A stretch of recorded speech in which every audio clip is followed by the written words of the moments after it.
Hello students, आज 8वें chapter में मैं आपको प्रतिचुम्बकत्व, अणुचुम्बकत्व और लोह चुम्बकत्व की व्याख्याएं बताऊंगा।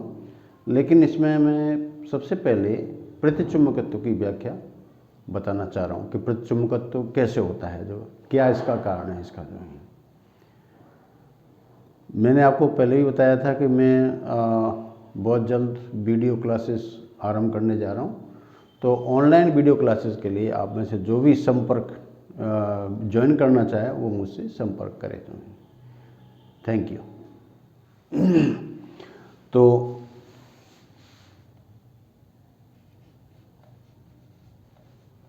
प्रतिचुम्बकत्व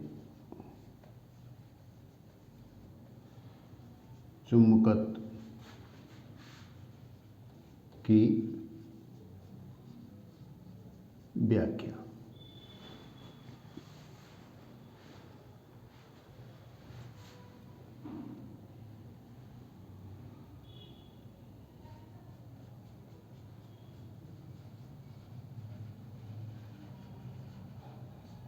एक्सप्लेनेशन ऑफ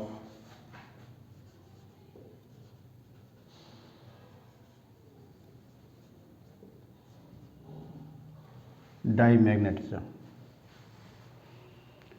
तो सबसे पहले ये जानना जरूरी है कि चुंबकत्व, प्रतिचुम्बकत्व जो होता है वो ऐसे पदार्थों में होता है जिनकी परमाणुओं की बाह्यतम कक्षा में या अणुओं की बाह्यतम कक्षा में 2 इलेक्ट्रॉन होते हैं, यानी कि युग्मित इलेक्ट्रॉन होते हैं। तो जैसे हम बिस्मुथ ले लें तो उसके भी बाह्यतम कक्षा में 2 इलेक्ट्रॉन होते हैं। आपका हाइड्रोजन है, नाइट्रोजन वगैरह है और पानी है। तो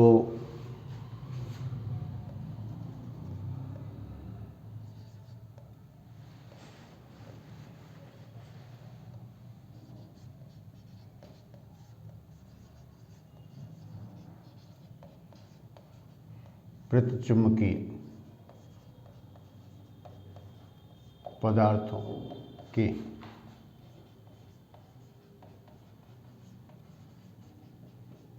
परमाणुओं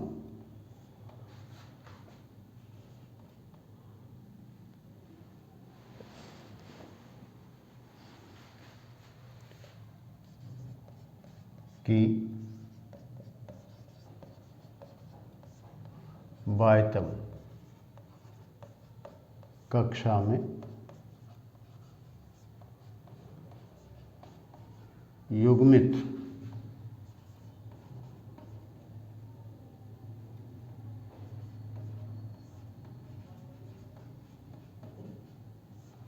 इलेक्ट्रॉन होते हैं।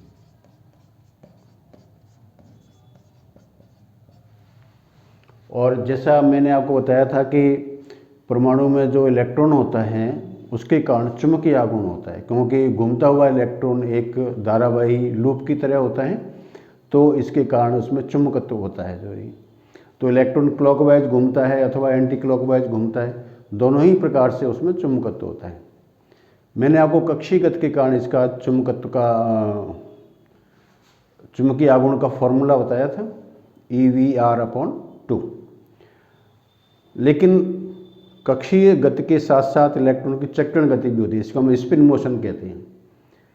चुंबकत्व के अंदर जो स्पिन मोशन होती है वो बहुत इंपॉर्टेंट होती है, क्योंकि चुंबकत्व के कारण जो मैग्नेटिज्म होता है वो कक्षीगत के कारण मैग्नेटिज्म का जस्ट दोगुना होता है। तो स्पिन मोशन सबसे ज़्यादा इंपॉर्टेंट होती है। तो घूमता हुआ इलेक्ट्रॉन, 2 इलेक्ट्रॉन अगर हैं तो वो एक ही कक्षा के अंदर, इसलिए वो एक ही गति करेंगे जो है, लेकिन उनकी स्पिन दोनों की अपोजिट होगी। एक की स्पिन क्लॉकवाइज और दूसरे की स्पिन एंटी क्लॉकवाइज होगी उसके अंदर। तो हम यहाँ पर इलेक्ट्रॉन की स्पिन मोशन को तवज्जो देंगे, स्पिन मोशन को ज़्यादा उसको देंगे। तो क्योंकि एक ही कक्षा के दोनों इलेक्ट्रॉन एक ही गति के, एक ही दिशा में गति कर सकते हैं, लेकिन स्पिन उनकी एक जैसी नहीं हो सकती है। तो हम यहाँ देखेंगे कि इलेक्ट्रॉन की स्पिन अपोजिट होने पर उनके कारण चुंबकीय आघूर्ण किस तरीके से होता है।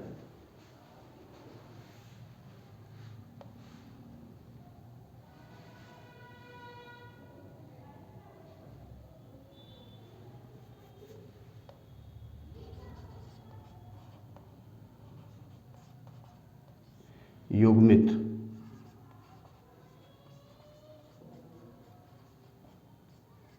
इलेक्ट्रॉनों की चक्रण गति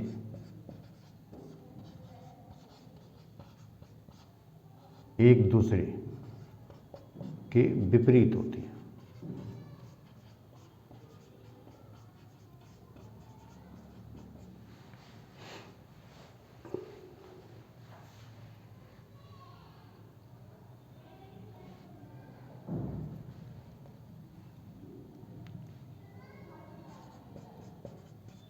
गति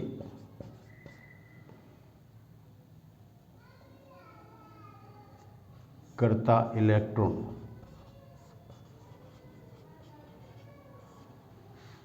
गति करते इलेक्ट्रॉन के कारण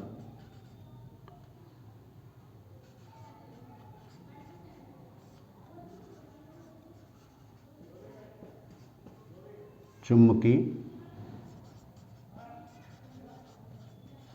आघूर्ण होता है। तो अब मैं आपको दोनों ही प्रकार की गतियों को दिखाते हुए इनके चुंबकीय आघूर्ण प्रदर्शित कर रहा हूं।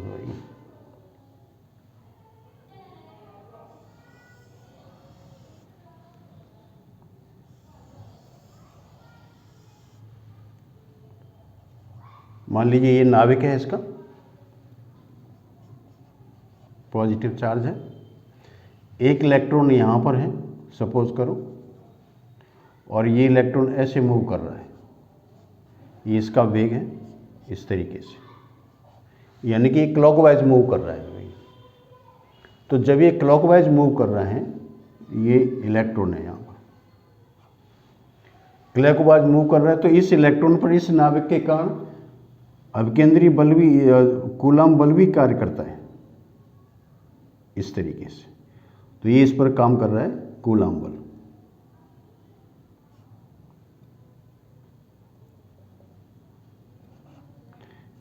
ये है Fe। कूलम्ब बल काम कर रहा है, तो इलेक्ट्रॉन क्या है, अपनी कक्षा में लगातार चक्रण करता रहता है, और ये इलेक्ट्रॉन के कारण जो विद्युत धारा होगी वो इस तरीके से होगी, यानी एंटी क्लॉकवाइज। तो अगर मैं इसको एंटी क्लॉकवाइज करंट इसमें देखूं, तो मेरा अंगूठा ठीक इसके लंबवत बाहर की तरफ आ रहा है। इसका मतलब है कि इस इलेक्ट्रॉन के कारण जो चुंबकीय आघूर्ण होगा वो इसके तल के ठीक लंबवत ऊपर की तरफ होगा, इस तरीके से। ये है मैग्नेटिक मोमेंट इस इलेक्ट्रॉन के कारण।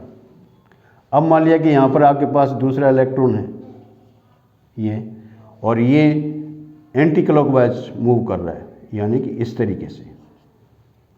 तो ये इलेक्ट्रॉन है, इसके कारण इसका जो इसका ये वेग है v, और इस पर एक ये बल काम कर रहा है Fe। तो इसके कारण मैग्नेटिक मोमेंट होगा, क्योंकि एक क्लॉकवाइज एंटी क्लॉकवाइज मूव कर रहा है, तो करंट इसमें क्लॉकवाइज होगी। तो क्लॉकवाइज करंट के लिए मैं अपने इस राइट हैंड को इस तरीके से ऐसे लगा दूं, तो ये ठीक इसके अंदर की तरफ होगा, यानी कि इसके कारण जो मैग्नेटिक मोमेंट होगा वो जस्ट नीचे की तरफ होगा, इस तरीके से। ये होगा इसका मैग्नेटिक मोमेंट, ये इसका मैग्नेटिक मोमेंट।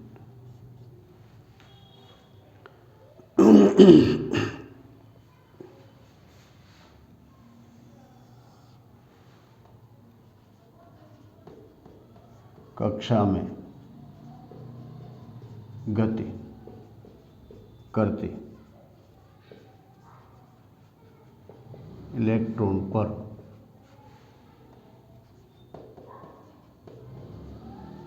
नाभिक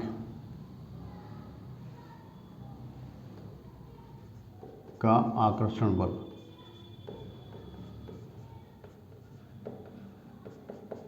इक्वल टू Fe। तो ये क्या है कि कूलम्ब बल होता है, तो ये नाभिक की तरफ कार्य करता है,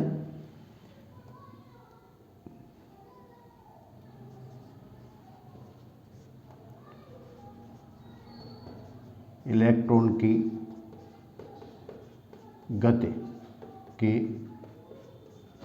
कारण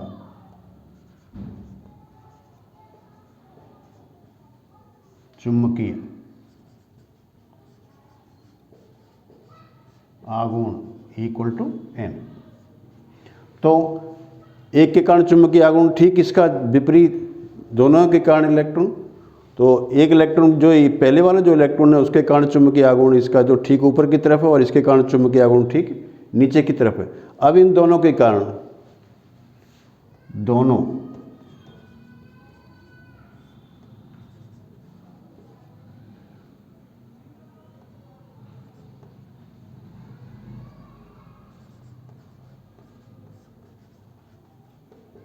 इलेक्ट्रॉन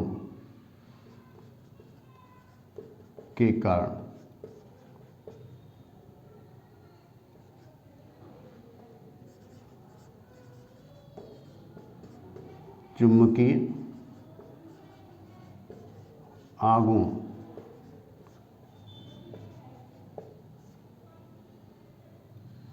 आघूर्ण एक दूसरे के बराबर व विपरीत होते हैं,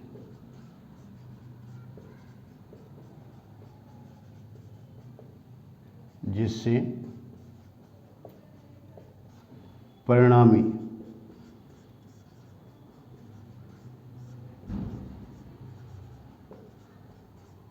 चुंबकीय आघूर्ण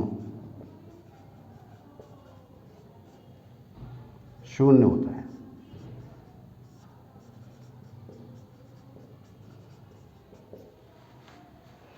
तो यानी कि दोनों इलेक्ट्रॉनों के कारण चुंबकीय आघूर्ण एक दूसरे के बराबर और विपरीत होते हैं, जिससे परिणामी चुंबकीय आघूर्ण का मान शून्य होता है। तो यानी हम क्या कहेंगे, परिणामी चुंबकीय आघूर्ण इक्वल टू 0। तो यानी इसमें कोई चुंबकत्व तो नहीं है पहले से इसके अंदर। अब अगर हम इसमें चुंबकीय बल, चुंबकीय क्षेत्र लगाते हैं तो इसमें होगा ये कि चुंबकीय क्षेत्र के कारण इन पर लॉरेंज बल कार्य करेगा। तो इलेक्ट्रॉन पर जो लॉरेंज बल होगा वो इसमें एक इलेक्ट्रॉन को तो लॉरेंज बल सपोर्ट करेगा और दूसरे को सपोर्ट नहीं करेगा। अब लॉरेंज बल जिसको सपोर्ट करेगा उसका जो कोणीय वेग है वो चेंज हो जाएगा और इसका जो दूसरे का कोणीय वेग है वो भी चेंज हो जाएगा। तो एक का तो कोणीय वेग बढ़ जाएगा, दूसरे का कोणीय वेग घट जाएगा। तो जिसका कोणीय वेग बढ़ता है उसका चुंबकीय आघूर्ण बढ़ जाएगा, जिसका घटता है उसका चुंबकीय आघूर्ण घट जाएगा। तो इसमें क्या होगा कि जो इन दोनों का जब हम चुंबकीय आघूर्ण निकालेंगे तो वो शून्य के बराबर नहीं होगा। तो वो चुंबकीय आघूर्ण जो होता है वो आरोपित चुंबकीय क्षेत्र के ठीक विपरीत होता है। तो अब मैं इसमें देता हूँ इसके अंदर इस तरीके से। तो ये मैंने आपको ये बताया कि जब हम चुंबकीय क्षेत्र आरोपित नहीं करते हैं तो इनका चुंबकीय आघूर्ण जो होता है वो शून्य के बराबर होता है। तो पदार्थ में पहले से कोई चुंबकत्व मौजूद नहीं होता है। अतः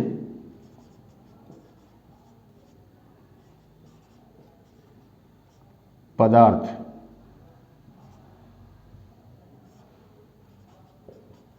में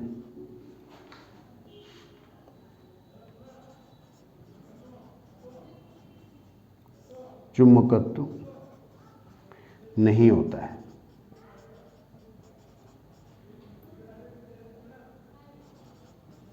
नहीं होता है।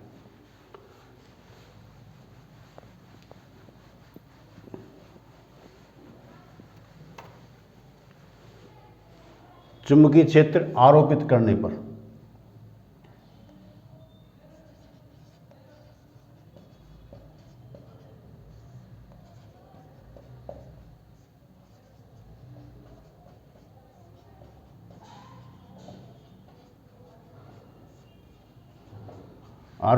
पर क्या होगा, जैसे ये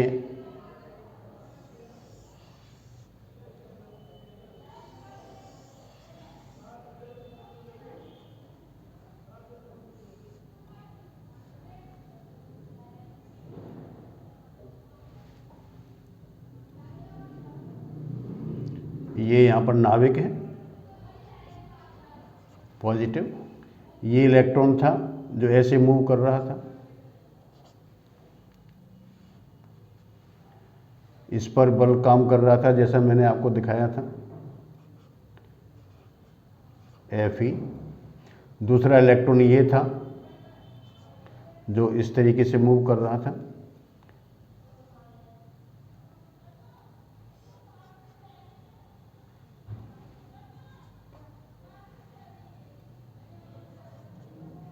और इस पर एक बल काम कर रहा था इस तरीके से।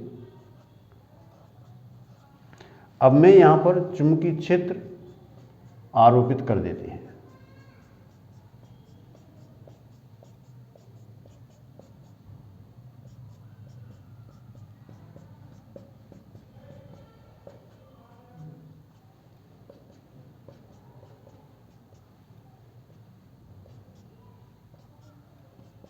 इस तरीके से ये चुंबकीय क्षेत्र है। तो ये चुंबकीय क्षेत्र किस तरीके से, ब्लैक बोर्ड के लंबवत अंदर की तरफ, यानी कि ये जो हमने यहां पर दिखा रहे हैं इसके ठीक अंदर की तरफ, इसे क्रॉस से दिखाया गया है।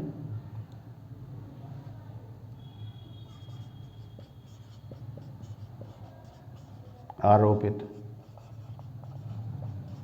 चुंबकीय क्षेत्र बी, जैसा मैंने इसमें चित्र में दिखाया है, बी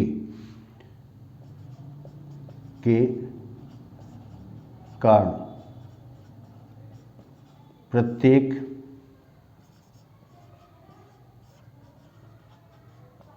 इलेक्ट्रॉन पर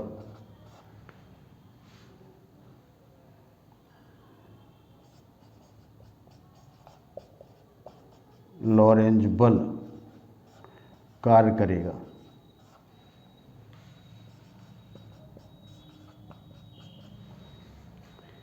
तो ये लॉरेंज बल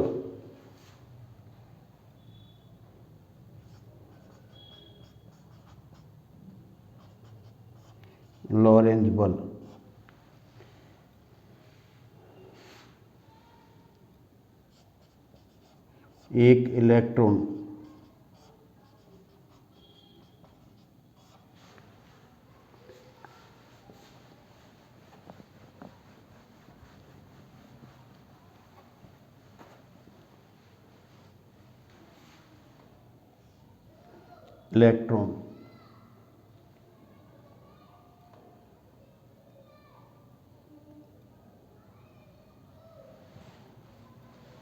के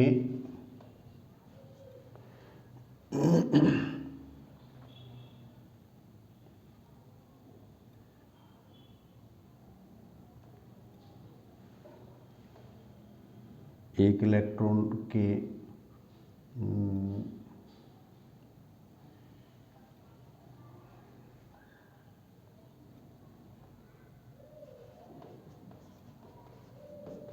बल Fe को Fe की दिशा में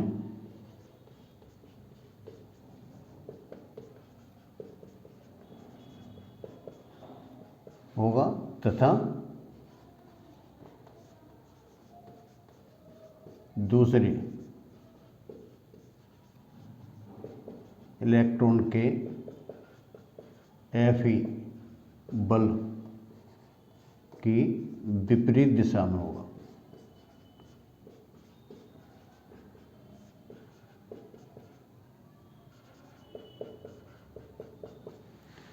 तो जिस इलेक्ट्रॉन की इसका जो लॉरेंज बल है, तो मान लेते हैं, माना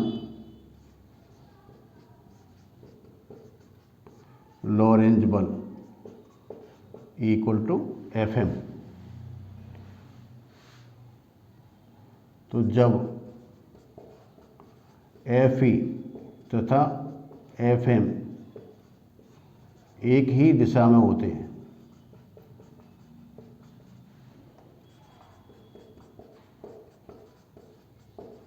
तो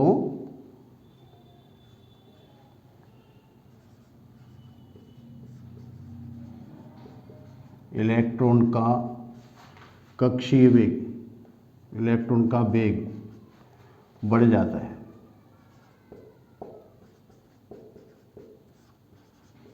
तथा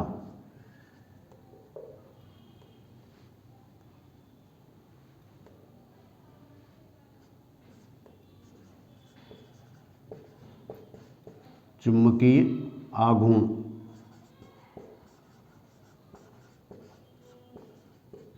में वृद्धि होती है।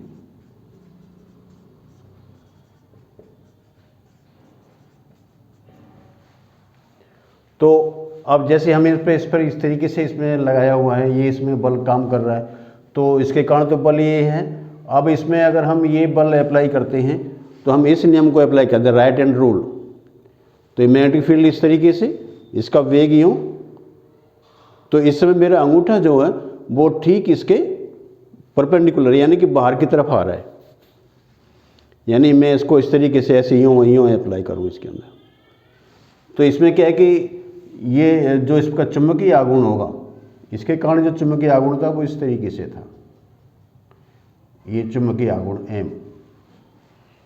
तो इस पर जो बल काम कर रहा है इस इलेक्ट्रॉन पर, ये इसका वेग है, ये चुंबकीय क्षेत्र है इस तरीके से ऐसे यूँ, तो ये मेरा जो अंगूठा है वो ठीक ऊपर की तरफ आ रहा है।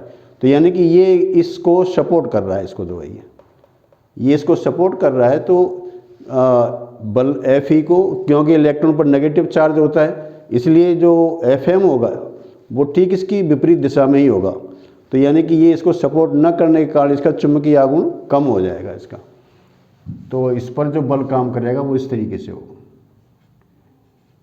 Fm, और ये हो जाएगा M माइनस डेल्टा M, इसकी चुंबकीय आघूर्ण में कमी आ जाएगी। तो निश्चित रूप से इसका जो चुंबकीय आघूर्ण होगा दूसरे वाले का वो इस तरीके से M प्लस डेल्टा M। तो इसको ये क्या करेगा, इसको ये सपोर्ट करता है, तो ये बल इसका Fm हो जाएगा।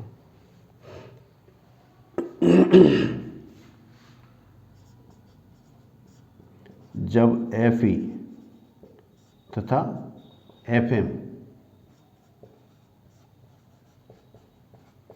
एक दूसरे के विपरीत होते हैं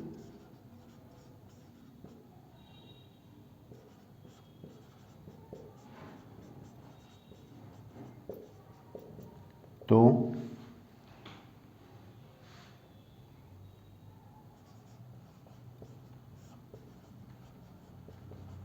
इलेक्ट्रॉन के वेग में कमी हो जाती है, कमी होती है, तथा चुंबकीय आघूर्ण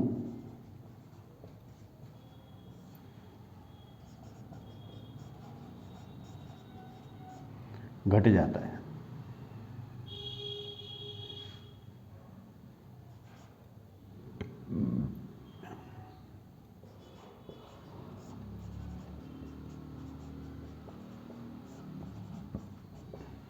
तो हम देख रहे हैं भाई एक इलेक्ट्रॉन के कारण चुंबकीय आघूर्ण,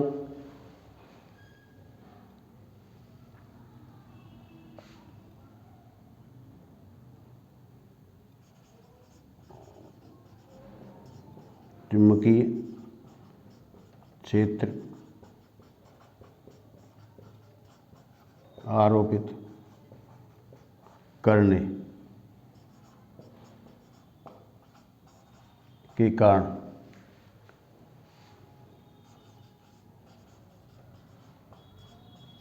चुंबकीय आघूर्ण, तो एक में वृद्धि हो रही है तो M प्लस डेल्टा M, दूसरे में कमी हो रही है तो M माइनस डेल्टा M। तो डेल्टा M यहाँ पर क्या है, इसके चुंबकीय आघूर्ण में कमी और वृद्धि है जो, क्योंकि दोनों ही इलेक्ट्रॉनों पर समान बल काम करता है इसलिए इनके वेग में भी समान परिवर्तन होता है, तो इनका चुंबकीय आघूर्ण भी समान रूप से परिवर्तित होता है जो।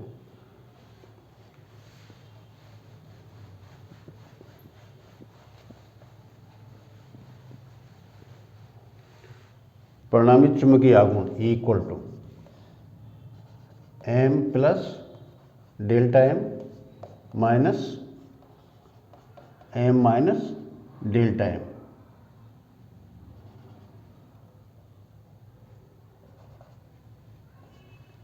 और ये equal to M plus delta M minus M plus delta M, ये इससे इसको कैंसिल कर देंगे तो ये आ जाएगा 2 डेल्टा M, जहां डेल्टा M इक्वल टू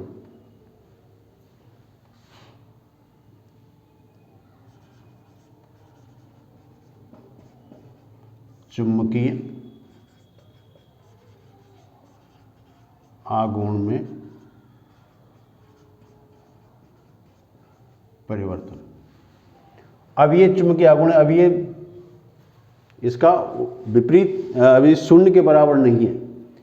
अब ये चुंबकीय आघूर्ण जो होता है, जैसा कि मैंने इसमें नीचे की तरफ इसमें प्लस में आ रहा है, ऊपर की तरफ माइनस में आ रहा है, तो परिणामी चुंबकीय आघूर्ण नीचे की तरफ होगा।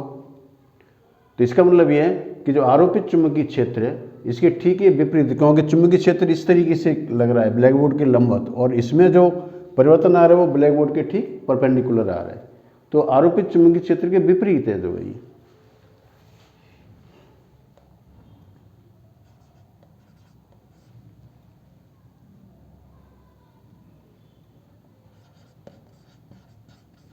प्रेरित चुंबकीय आघूर्ण आरोपित चुंबकीय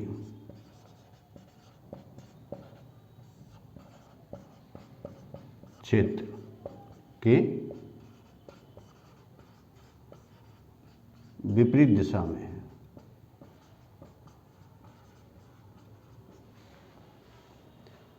तो इस तरीके से अब इसमें से जैसे चुंबकीय क्षेत्र हटा देंगे तो इसका ये डेल्टा एम का मान शून्य हो जाएगा। तो जो चुंबकीय क्षेत्र आरोपित करते हैं तो ये चुंबकत्व प्राप्त करता है, और जो चुंबकत्व प्राप्त करता है वो चुंबकीय क्षेत्र की विपरीत दिशा में प्राप्त करता है जो ये। तो इस तरह से इनका जो चुंबकत्व होता है वो चुंबकीय क्षेत्र के ठीक विपरीत होता है। तो इस तरीके से हम देखते हैं कि वैसे तो इसकी थ्योरी बहुत लंबी चौड़ी है, इसकी जो लैंगविन थ्योरी से इसको एक्सप्लेन करते हैं, तो सारी कैलकुलेशन करके निकालते हैं। तो यहाँ तो एक सिंपल मॉडल सा आपको बता दिया कि भाई चुंबकीय क्षेत्र आरोपित करते हैं तो एक इलेक्ट्रॉन का चुंबकीय जो कोणीय वेग होता है वो बढ़ जाता है, दूसरे का कम हो जाता है। तो यानी एक इलेक्ट्रॉन त्वरित होता है और दूसरा इलेक्ट्रॉन अवमंदित होता है। जो त्वरित होता है उसका चुंबकीय आघूर्ण बढ़ जाता है। तो त्वरित किसका होगा? त्वरित कौन सा होगा? जिसमें FM और FE दोनों ही एक ही दिशा में कार्य करेंगे जो ये। तो यहाँ पर इसमें वृद्धि होती है चुंबकीय आघूर्ण के अंदर। और जब ये एक दूसरे के विपरीत होते हैं तो इनके वेग में कमी आती है, जिससे चुंबकीय आघूर्ण भी कम हो जाता है। तो इसमें जो एक को सपोर्ट करता है दूसरे को सपोर्ट नहीं करता है। इस तरीके से ये जो चुंबकत्व उसमें जो प्रेरित होता है वो आरोपित चुंबकीय क्षेत्र के ठीक विपरीत होता है।